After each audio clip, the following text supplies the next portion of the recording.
Hi everyone, I hope you've been enjoying the live videos. And today we're going to talk about Don't Feed the Candida Part 1. This is my 6th episode that I've done for my podcast. And let's get started. Okay, welcome to the podcast Fibromyalgia Real Solutions with Amanda Love. You are listening to episode 6. By the way, you can listen to this podcast wherever you are in the world and at any time that you wish. I always include show notes for those with brain fog so you don't have to take notes. If you missed my previous episode on sleep, then you may want to listen to it before this one. I do believe that there's a lot of information, both good and bad, out there about fibromyalgia.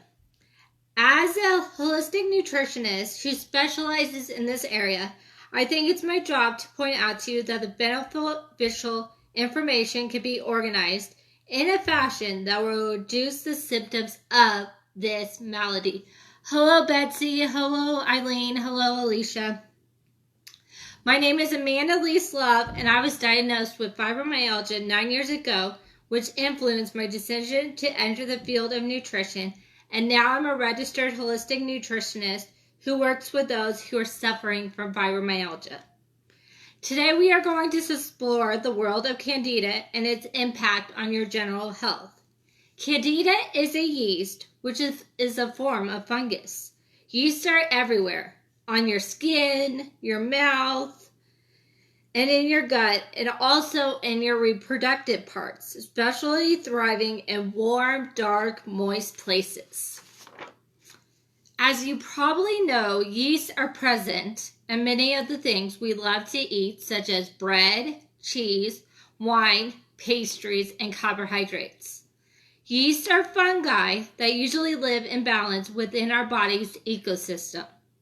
The Candida Albicans strain is a fungus that only becomes problematic when it starts to grow out of control, competing with the good bacteria for resources. When a person has an overgrowth of Candida albicans, the condition is known as Candidiasis. The Candida albicans strain exists peacefully with bacteria that produce acid in the gut where the pH is kept low, which helps keep fungi infections at bay. But what causes it to go haywire? What about the pH of our bodies?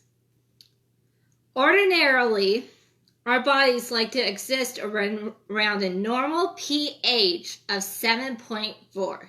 However, certain areas tend to be more acid, such as the gut and the vagina. If these areas become more alkaline, then Candida will grow and begin to process more sugars. This process creates byproducts that are called mycotoxins, which have the potential to change body tissues and can make you sick. These mycotoxins produced by an overgrowth of Candida disrupt cell communication and confuse the body. Many scientists believe that this interruption of cell communication is responsible for many autoimmune conditions. One byproduct produced by Candida processing sugars is antidote, which can be toxic. This is one of the same byproducts made when your liver breaks down alcohol.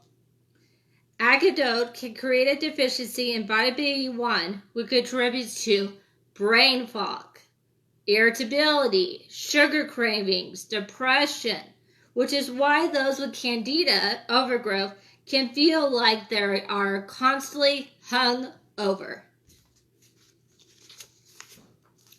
Now, what else can contribute to an environment perfect for Candida overgrowth? One word would be significant here: antibiotics. So let's say you develop a sinus infection that your physician believes will be helped by an antibiotic. And ultimately, it does help by killing off the bacteria. However, now there's an imbalance in the beneficial gut flora. This is because antibiotics kill bacteria, but they do not kill yeast, which then gains access to all the nutrients they need to multiply. So what do you think is Candida's favorite food, and where do they get it? It's provided easily by the American diet, which is rich in sugar and carbohydrates. Another major contributing factor to candidiasis is stress. Well, how does this work? Stress increases cortisol levels, which the body breaks down into sugar. Candida thrives on that sugar no matter where it comes from, so stress will feed your Candida. Here are some of the factors that also contribute to Candida overgrowth. Number 1, too much sugar in the diet. Number 2, birth control pills. 3, chemotherapy. 4, alcohol abuse. And number 5, stress. So for your information, here are some major signs of Candida overgrowth. Chronic sinus infections, skin rashes, chronic fatigue, pharyngitis, nail fungal infections, thrush, especially in babies, upper respiratory infections, PMS, acne, anxiety. While there are several tests that can be done to check for Candida overgrowth, the best indicators of that condition are the symptoms. In part 2 of our discussion of candidiasis, we will go over how to combat this condition through diet and lifestyle changes, because if you want better health, this is the first step to obtaining that goal. And I would love to invite you all to number 1 is you could join my free fiber Facebook group. It's called Fiber Fix Real Solutions. And I would love for you to be a part of that, and I'll put the link in the comments. Number 2 is you can sign up for my free sleep guide, and that is on my website, and I will also put that in the comments. Or number 3, maybe it's time that you would like to see if you would like to work with me as a registered holistic nutritionist. I will talk to you and see if we are the right fit to work together. And I hope you guys have a wonderful day. And if you ever have any questions, you could always leave them in the comments, or you could private message me. And have a wonderful evening.